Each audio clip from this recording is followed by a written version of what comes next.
previously discussed, Black Mirror focuses a lot on how screens operate in our society. The first episode explored the political angle of screen technologies, the second episode explored its value as a way of living as well as a form of entertainment, and now we are at the final episode of the series which explores the social potential of screens. Without a doubt, this episode delves into futuristic technology's potential impact on the people in our lives, friends and family, loved ones and enemies. Now of course this is not the only aspect to this episode, so let's pick apart the final episode of Black Mirror Series 1 and analyse the juicy goodness within.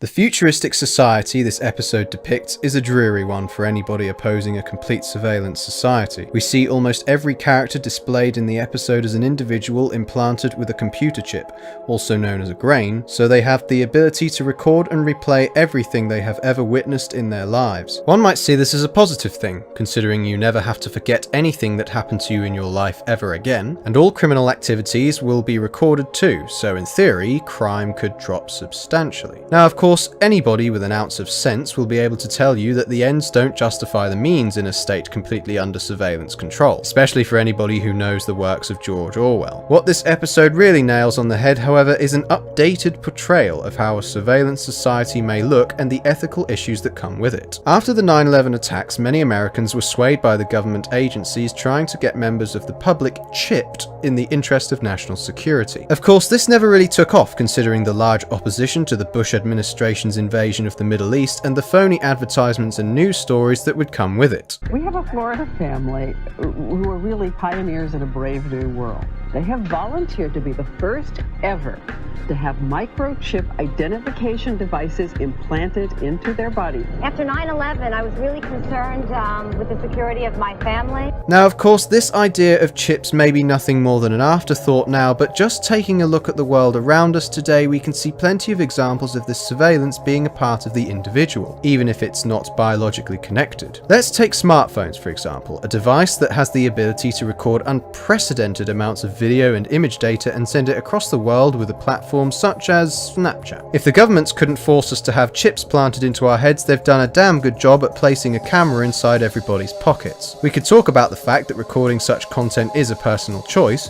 You certainly don't have to have a smartphone to survive, per se. But at the same time, a lot of young people now find it very difficult to believe that somebody might not even have a smartphone. Somebody who doesn't own one won't benefit from receiving all of the information, pictures, messages, videos, etc.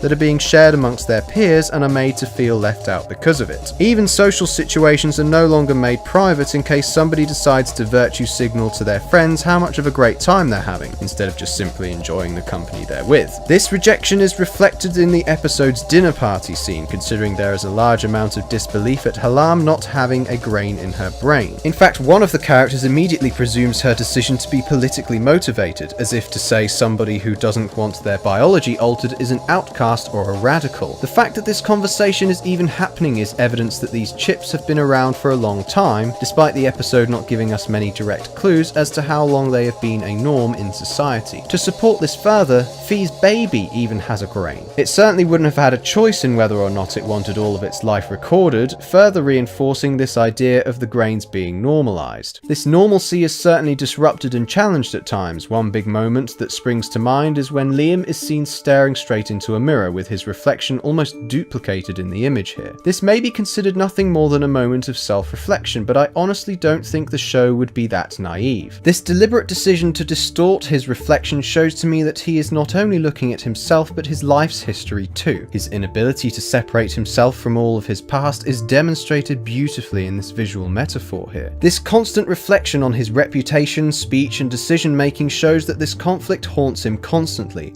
even when he has a moment to himself after calling his wife a bitch. This brings me to the main crux of the video surrounding the social issues of a surveillance society, because that is something I feel the episode explores excellently. What we see within the episode is this idea that the government no longer need to set up cameras and other recording devices when the public would happily just buy and control the cameras themselves. We know from Halam that it is an individual choice to have the chip planted into you, but that choice could lead to a certain amount of regret and exclusion considering you are not complying line with what the rest of society is doing. Two examples of this exclusion are given in the episode. Firstly, when Jonas is attacked by Liam, Hallam tries to call the police. Although it is difficult to make out exactly what is said, the tone of her voice indicates to me that she is unable to get hold of the police simply because she doesn't have a grain to prove what's going on. Secondly, in the airport scene when Liam has to rewind his entire week's witnessed events for security purposes. When I say security purposes, I mean assuming that everyone who wants to travel by plane is a terrorist and their innocence is proved by unloading all their footage of the past week. This idea of guilty until proven innocent, for me, is a very scary thought. The phrase, "if you have nothing to hide, you have nothing to fear," springs to mind when watching the security officer flicking through what could potentially be private material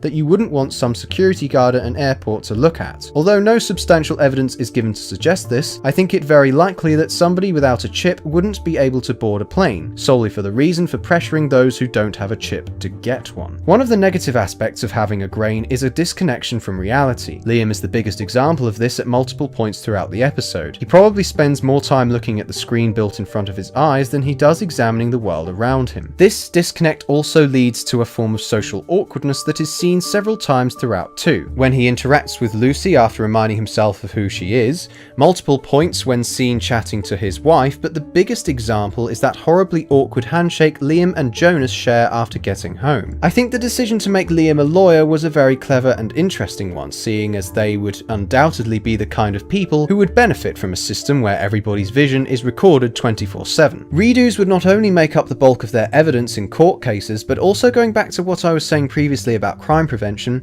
you would think if this system was in place to reduce crime, then why is there a need for lawyers in this supposedly utopian society? I expressed my desire for the show to explore the erosion of privacy with the rise of technology in a previous Black Mirror video.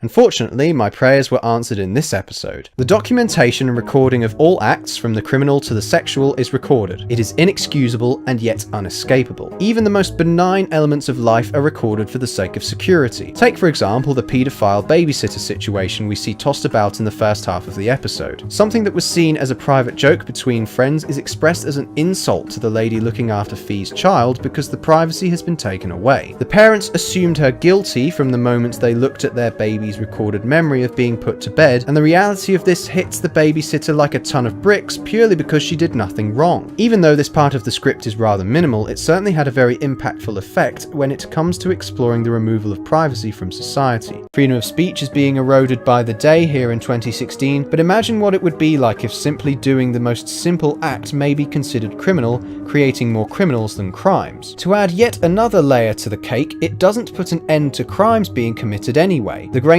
aren't considered preventative measures, but merely deterrents. This can be no better demonstrated when Liam is warned by the computer chip in his head that driving is a bad idea whilst under the influence of alcohol. For one thing, it's not doing any help by flashing a red warning sign in front of his vision, so he is now even more visually impaired when driving, but also the machine didn't physically stop him from drink driving and assaulting Jonas. This then brings me on to Liam's paranoia of his own social downfall. It inevitably happens after forcing Fee to watch an uncomfortable memory, but throughout the episode he is constantly looking back on his recent memories for slip-ups in people's activity, such as the interview and monitoring his wife's behaviour in front of Jonas. This paranoia comes from a conflict between what is just and what is best for his family. He, as a lawyer would, is seeking justice for his wife's adultery when he could have considered the outcome for that poor child by splitting up with Fee. The grain has consumed his personality to a point where he would rather blame his wife for all his social problems instead of the Orwellian system of surveillance that has brought him these ill feelings. This paranoia pushes him past his critical faculties.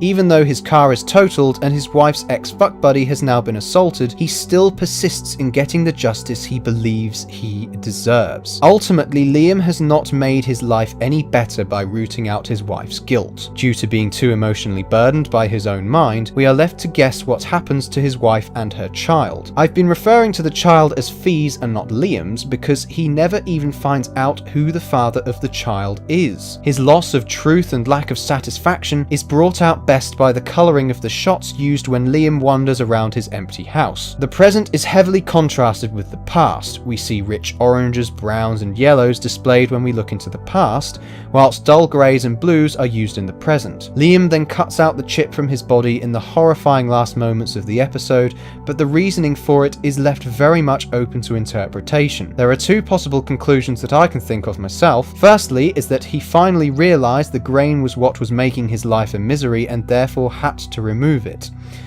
Or was it one last spiteful attempt to remove his wife from his life entirely?